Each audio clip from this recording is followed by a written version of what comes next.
On the first Saturday of December 1978, Valley View Mall smelled of cinnamon, wet jackets, and the kind of cheap artificial snow that clung to children's boots long after they left. Frank Wilson adjusted the fake white beard hooked behind his ears and lowered himself onto the red velvet Santa throne that groaned under his weight.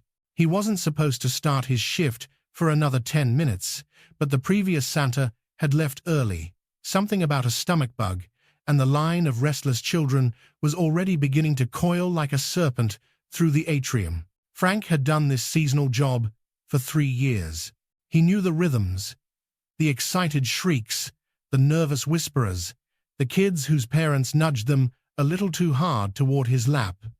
Nothing in the mall ever changed except the decorations. This year, management had installed a new 20-foot Christmas tree in the center of the atrium, layered with ornaments imported from somewhere in Europe.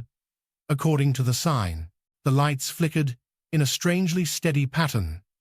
Frank wouldn't have noticed that, except for the boy.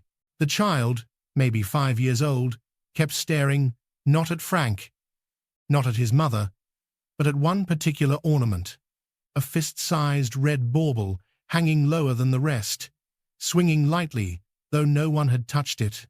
Each time the bauble swayed, the boy flinched, as if reacting to something only he could sense. When it was finally his turn, the boy climbed into Frank's lap, his small hands cold and trembling. "What do you want for Christmas?" Frank asked gently. The boy didn't answer.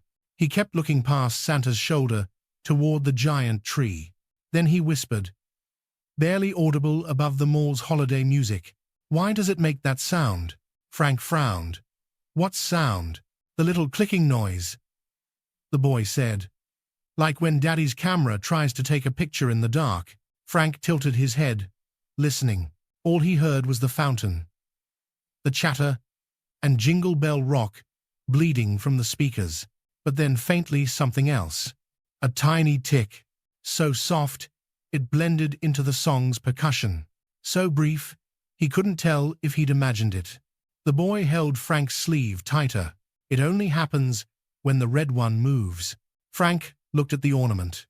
It swayed again, slow, deliberate, like it had weight inside that didn't belong. Another faint tick followed. Frank had repaired cameras as a hobby when he was younger. He knew the sound of a shutter failing to close or a gear slipping against metal. But this wasn't that. It was too clean, too mechanical, too intentional. "Probably just the lights warming up," Frank said, trying to sound reassuring. But the boy shook his head with the sobering certainty only children possess. "No." Frank followed the boy's gaze.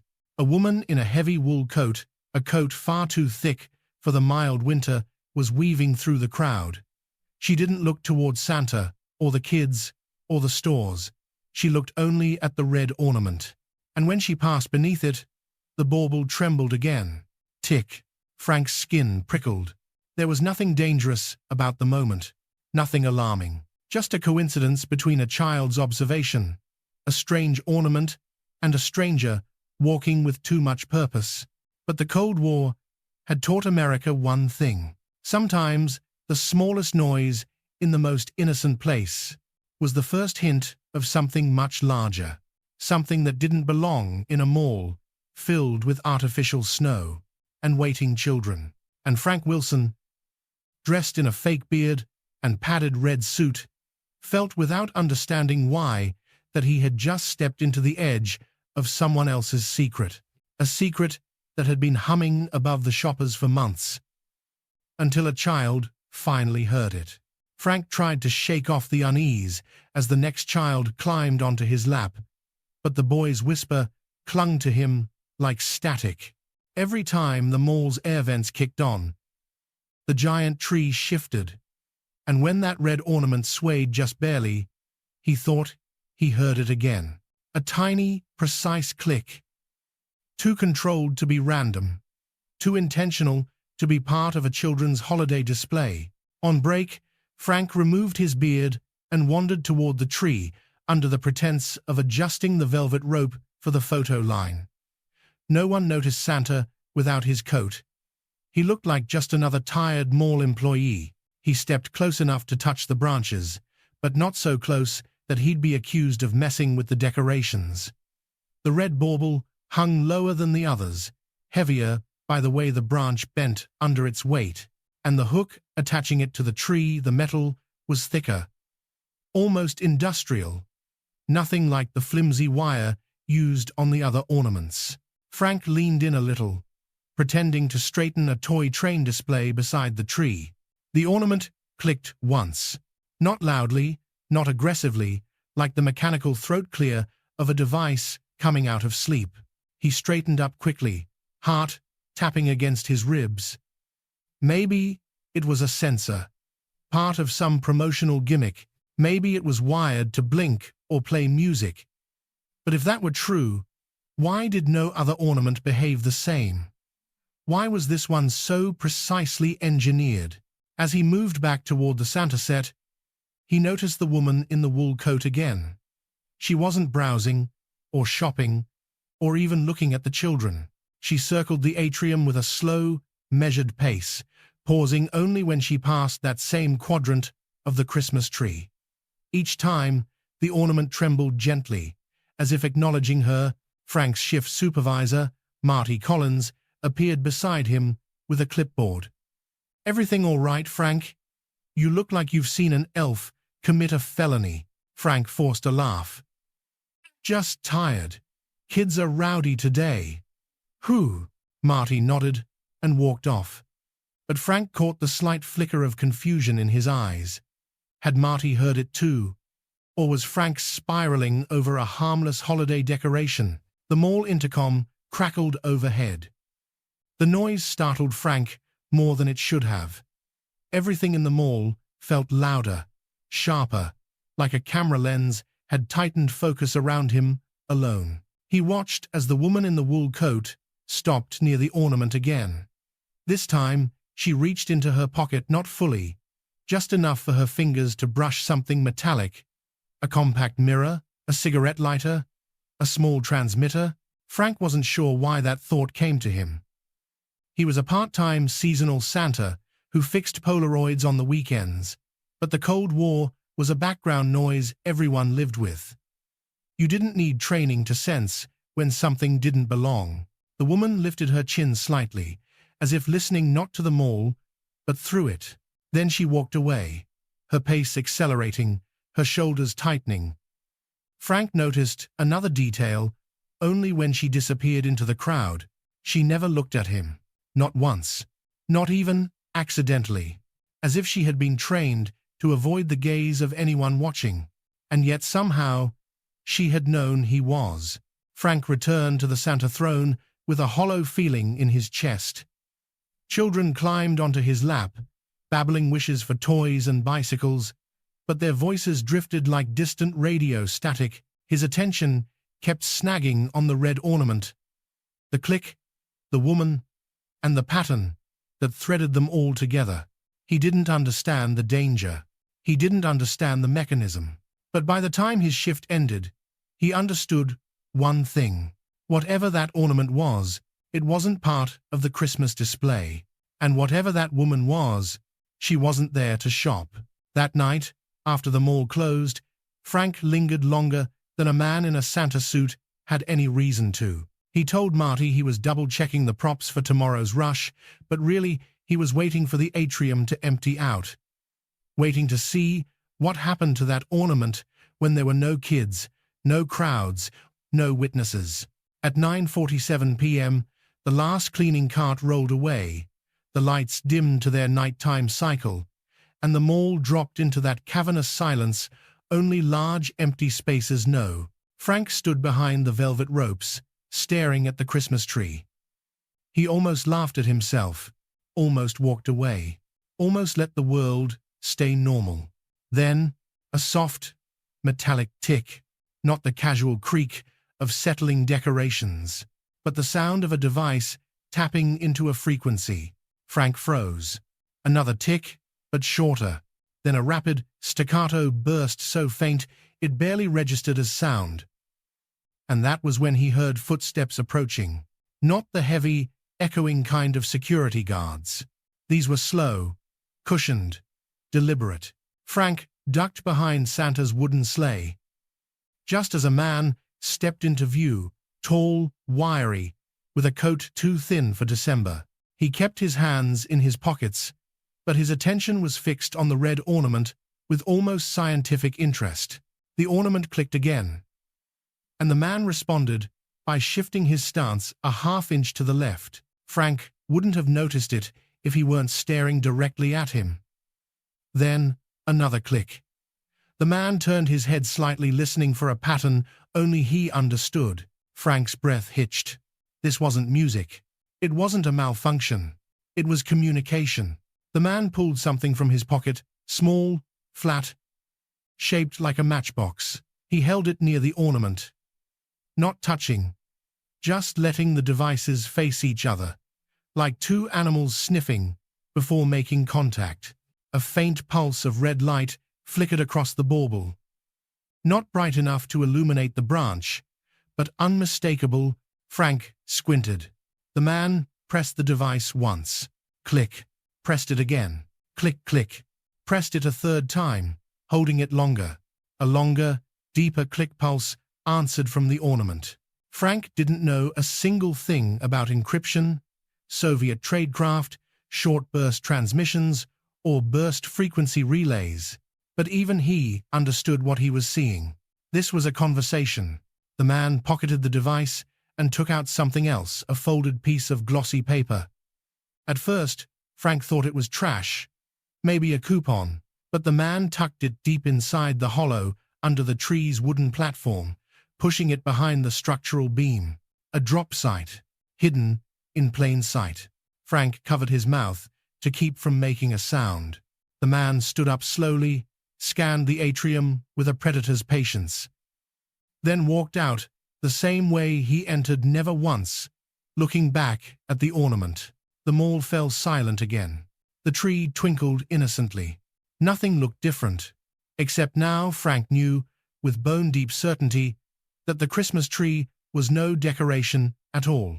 He waited 10 whole minutes before moving. When he finally crawled toward the platform and reached under the beam, his fingers brushed paper, slick, cold, folded with military precision. He pulled it out. On the back was a children's sticker cartoon, Snowman. Smiling, harmless, cheerful, stupid. But underneath the sticker, pressed into the glossy surface, was a series of pinprick holes forming a pattern. Frank didn't recognize the pattern, but somewhere in his gut, he knew someone else would. Someone who shouldn't. And whatever this thing under his fingers was, it wasn't meant for Santa. Frank didn't sleep that night, not even a little. He sat at his kitchen table in the dim yellow glow of the overhead light, the folded slip of paper lying in front of him like a live explosive. Every time he tried to convince himself to throw it away, something in him, some stubborn, frightened instinct, kept him frozen. At 2:13 a.m., he lifted the paper again, running his thumb over the faint pattern of pinholes. If he tilted it toward the light just right, he could see the holes forming angles, lines, blocks. Not random. A code. But a code meant for whom? And why in a children's Christmas ornament? By dawn, Frank made a decision, not a brave one, not even a smart one, but the only one he could live with. He would bring the slip to mall security. Explain nothing except that a suspicious man had hidden it there. Let the professionals handle it. But the moment he stepped into the mall office, he knew he'd made a mistake. Jim, the head of security, wasn't there. Neither were the 2 night guards. Instead, 3 unfamiliar men wearing visitor badges were gathered around the desk. Their suits were too sharp for mall business, their shoes polished too perfectly for morning. Federal, Frank thought. Or something close. One of the men looked up, scanning Frank, the way a doctor might examine an X-ray, calm, precise, reading things not visible on the surface. "Can we help you?" he asked. Frank swallowed. "I'm, Santa, from downstairs," would stain the man. A flicker of recognition passed between the men, as if that explained more than Frank intended. "And what brings you here?" the man asked. Frank opened his mouth, but before he could speak, "They moved the packet," the man said quietly. "Pickup failed. Secondary signal triggered at 0400. Frank's skin prickled. Packet, pickup, secondary signal. These men weren't mall staff, and whatever they were tracking, it wasn't shoplifting. The first man nodded subtly at Frank. "You came here because of the disturbance near the Christmas display last night." Not a question, a statement. Frank's pulse hammered. "Look, you saw someone," the man said. Frank's lips parted. "How do you—" "We're aware of the activity," the man interrupted, his tone steady, almost rehearsed. "We're monitoring it." Zed. "Monitoring what?" "The Christmas tree, the ornament, the man with the matchbox device." And why did this stranger know exactly what Frank saw before Frank said a single word? Frank realized, with a sick heaviness, that bringing the slip here had been the wrong move. The man's eyes followed the movement with surgical accuracy. "You retrieved something," he said softly. "Something you weren't supposed to see." "Was reconciled?" Frank stiffened. "How do you know that?" "Because the person who planted it expected the pickup to be clean," the man replied. "And because you're here, which means the network doesn't know it's been compromised yet." Network compromised. The words hit Frank like blows. He wasn't in a mall office. He was on the edge of something darker, something that stretched far beyond the escalators and food court. Frank cleared his throat. "What do you want from me?" The man didn't smile, but something like relief flickered in his eyes. "Cooperation," he said. He reached inside his coat and placed an ID badge on the desk. Frank leaned in. "Federal Bureau of Investigation." A beat passed. The man lowered his voice. "Mr. Donovan, whatever you found last night, it wasn't meant for American eyes. And if we don't handle this carefully, the people who designed this system will realize we're watching them." "Through." Another agent spoke, checking a handheld receiver. "We think the ornament is part of a relay chain. Short range. Burst transmission. But why test it here? Why now?" The lead agent turned to Frank. "Show me the item." Frank hesitated. He didn't want to. The agent unfolded it slowly. His face changed. Not shock, not confusion. "Recognition, sir?" the younger agent asked. "It's them," the man said quietly. "It's the same pattern we saw in 71, but cleaner, more disciplined." He tapped the pinprick holes. "This isn't a message, it's a test pattern. Someone's waking up an old channel." Frank blinked. "A channel for who?" The agent looked at him for a long moment. "When we know that," he said, "we'll know whether last night was an accident." His gaze hardened.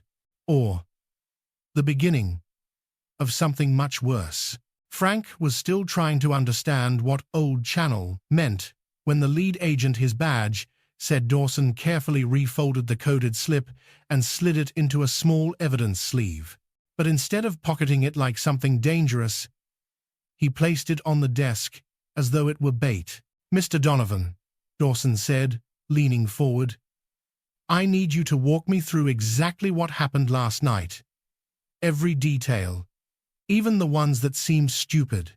Frank nodded, hands clasped together. He tried to recount it: the man in the coat, the matchbox device, the ornament, the way the man pocketed nothing because he'd hidden something instead. Frank stumbled through it, still unsure why any of this mattered so much. When he finished, Dawson didn't speak right away. He simply stared at the ornament on the desk, the one Frank had picked up without thinking, like it was ticking. Finally, Dawson exhaled. "This wasn't a drop point," he said. "It's not so." "For what?" Frank asked.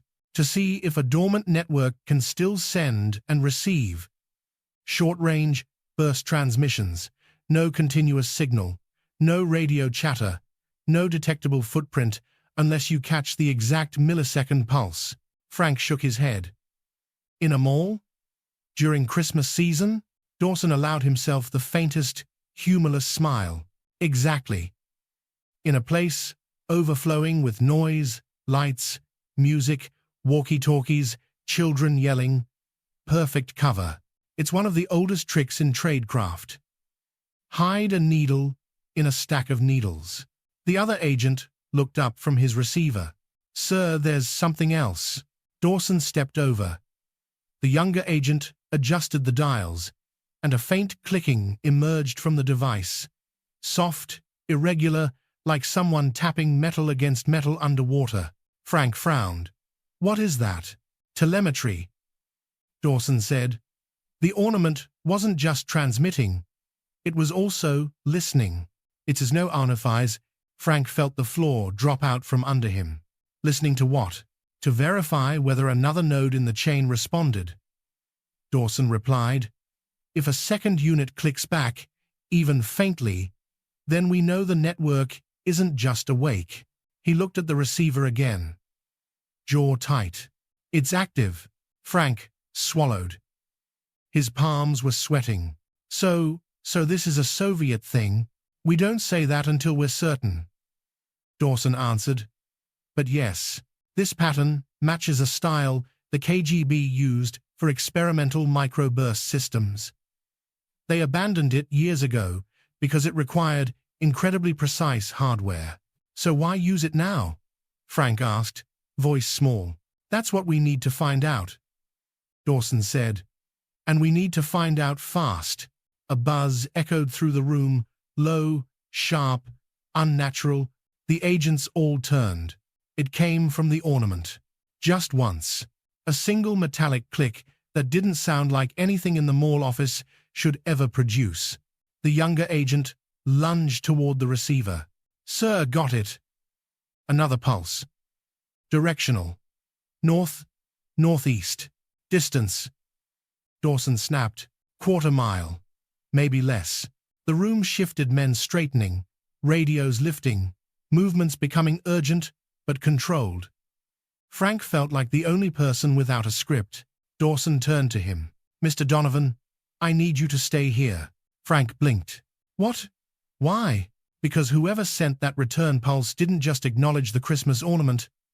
They acknowledged your action last night, the displacement of the message. They're tracing it." Frank's heart hammered. "Tracing it how?" "You said it was short range." "Yes," Dawson interrupted. "Short range and line of sight, meaning whoever had sent the return pulse was close. Very close." Dawson's voice softened for the first time. "Frank, I need you to understand something. You didn't stumble onto a small mistake. You stumbled onto a relay node in a larger system we've never been able to map." Frank tried to steady himself. "So the man I saw yesterday, he was part of a spy ring." Dawson didn't answer. He didn't have to. "You're going after him?" Frank asked. Dawson's expression went grim. "We don't have that luxury. Anyone running a system like this won't be caught standing next to it. What we can do is follow the signal. If we find the second unit, we map the third, then the fourth, and eventually," he tapped the ornament gently, "we find the person giving instructions." Before Frank could respond, another noise cut through the room, a short burst of static, then a whisper of sound, almost tonal, then silence. The younger agent's eyes widened. "Sir, that wasn't a pulse. That was a command." Dawson went perfectly still. "What kind?" The agent hesitated. "Shutdown. Immediate." Dawson's jaw clenched. "They know we're listening." He turned to Frank. Urgency, sharpening every syllable. Mr. Donovan, you didn't just expose a message. You tipped an entire communications network, and they're trying to vanish before we can trace them. Frank felt the reality of it for the first time. A mall Santa, a children's ornament, a folded slip of paper, and now the Cold War itself was staring back at him. Dawson pointed to the door. Everyone moves. Now, the 5-2. And before Frank could fully process what that meant, the building power dipped. Once, twice. Not an outage. A signal meant for someone else, but received by the wrong man. A man in a mall Santa suit. The lights flickered again, not enough to plunge the room into darkness, just enough to make every man in it stop breathing for half a second. The mall's electrical grid wasn't supposed to do that. Not with the backup regulators installed for holiday traffic, but Dawson didn't look at the ceiling. He looked at the ornament. The tiny red bulb inside it, no bigger than a peppercorn, had glowed for the briefest instant, a blink too weak for a child to notice, but unmistakable to anyone watching for it. Frank wasn't watching for it, but he saw it anyway. Was that thing supposed to do that? He asked. No, Dawson said sharply, which means someone nearby just tried a handshake test. A what? A verification ping. A way of asking, is my relay node still in play? Frank's mouth went dry. So, someone's trying to talk to me, not to you, Dawson said. To the device. They still think it's in the original courier's possession. The younger agent's radio crackled a short burst of white noise, then a single word. Movement. Everyone in the room tensed. North lot, the voice continued. 2 individuals. One, matching yesterday's description. Dawson didn't hesitate. Teams 3 and 4, intercept patterns. No engagement unless confirmed hostile. These people are trained to make a crowd look like their cover. The agents moved with chilling precision. One, flowing into the next. Footsteps purposeful but silent. Frank rose instinctively, but Dawson held up a hand. You stay behind. If they realize you mishandled the drop, you become a liability. Frank let out a shaky breath. I already feel like one. Dawson's face softened only slightly. Mr. Donovan. Liabilities don't notice blink pulse transmissions. Most people wouldn't have even picked up that slip of paper. Frank blinked at him. So, you're saying I'm helpful? I'm saying you're not dead, Dawson replied. Which, in Cold War communications, makes you unusually lucky. Before Frank could respond, a low hum rose from the receiver, different from the earlier clicks. This one sounded directional, almost like a sonar sweep. The young agent frowned. Sir, we're getting a lock. Dawson leaned in. On what? On a repeater. Stationary. Not the man in the lot. Frank's stomach tightened. There's more than one of those things? Dawson let out a slow exhale. Mr. Donovan, these networks were never designed around single points of failure. You can't rely on any one courier, any one frequency, any one object. They're built like spiderwebs, redundant, overlapping, self-healing. He nodded toward the ornament, and 5 others compensate. The receiver crackled again. Coordinates, the agent said. Looks like rooftop level, far corner of the mall complex. Ping strength, low but stable. Frank felt dizzy. Someone was on the roof. Or something was. Dawson stood straighter. Decisions forming midair. Teams 1 and 2. Rooftop sweep. No lights, no silhouettes. Use angles. If KGB tradecraft is in play, they'll have counter-surveillance baked into their op. He turned to Frank. You're coming with me. Frank froze. What? Why? Dawson grabbed the ornament gently, placing it into a padded case. Because whoever is out there sent a pulse specifically to verify this unit's status. They'll expect movement. they'll expect relocation. And if this thing goes dark for too long, he snapped the case shut. They'll assume compromise, which means they'll burn everything. Burn everything. Dawson met his eyes, meaning they'll shut down the entire communications line, disappear every trace of their network, and possibly eliminate any compromised assets, including the man you saw yesterday. And including me? Frank whispered. Dawson didn't answer immediately. In their logic? Yes. A cold weight settled in Frank's chest. So what do we do? He asked. Dawson gestured toward the mall entrance. We maintain the illusion, he said. We move the device through the mall, like it's still part of their system. We let them think they're still invisible. And then, he paused, eyes narrowing. We follow the pulse upstream. Frank swallowed hard. And what happens when we reach the person who sent it? Dawson's voice lowered, almost respectful. Then, Mr. Donovan. With any luck, we catch the one thing intelligence agencies have spent 20 years trying to find. Frank waited. The command node, Dawson said, the agent in charge of the entire network. Before Frank could react, Dawson opened the door. Cold December air washed in. Mall music drifted faintly from the atrium. Christmas lights flickered overhead, and somewhere above them, hidden on the rooftop, a Soviet-era communications unit had just awakened after decades of silence. Frank stepped into the mall beside Dawson, ornament pulsing faintly inside its case. He had dressed as Santa Claus to make children smile. Now he was walking into a Cold War battlefield, wearing nothing but his civilian clothes and a heart pounding far too loudly. And above him, a rooftop shadow moved. Just once, then vanished. The stairwell to the mall rooftop echoed with a hollow, metallic chill, every footstep swallowed before it could bounce back. Frank followed Dawson upward, gripping the rail with cold fingers. The ornament case pressed awkwardly under his arm. He felt absurd carrying something so small, so fragile. At the final landing, Dawson held up a hand. No words, just stillness. He cracked the door open an inch. Cold wind knifed through the gap.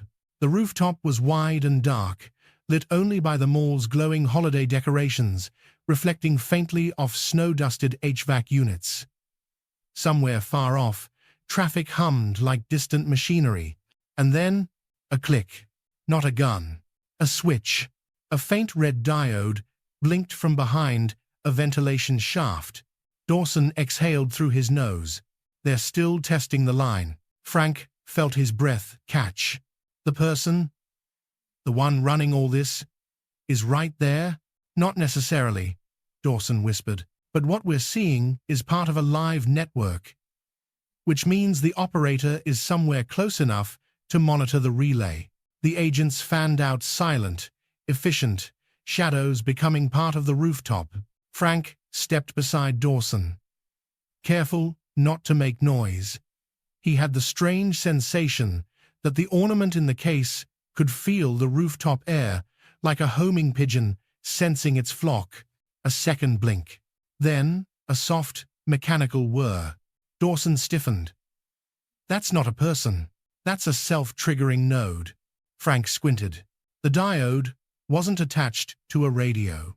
It was attached to a small, weatherproof cylinder, wedged into a corner where a rooftop antenna mast met the concrete. Is that old? Frank whispered. Cold War-era design. Dawson murmured. But updated. Someone's been maintaining it. A gust of wind swept across the roof, carrying with it the faint smell of engine exhaust. A vehicle, not on the roof below it, an engine turning over, quietly, like someone preparing to move. Dawson's voice lowered. They're here.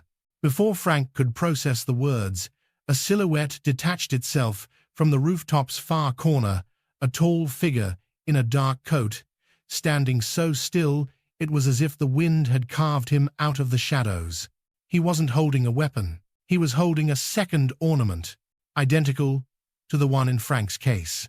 The man tilted his head slightly, studying them not with surprise, but with recognition, as if he had expected this moment to come eventually. Dawson stepped forward. "Don't move." The man didn't obey. He didn't flee. He simply set the ornament on the concrete and nudged it forward with the toe of his boot. And then, with an eerie calm, he spoke.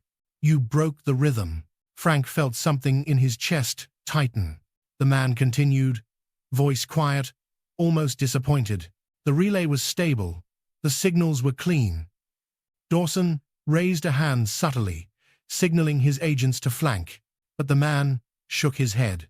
"You won't catch anyone tonight," he said softly. "The line has already dissolved." He tapped the side of his coat.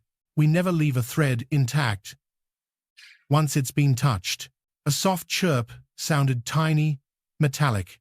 The diode near the antenna mast flickered twice, then died completely. Frank realized what was happening. "They're shutting it down," he whispered.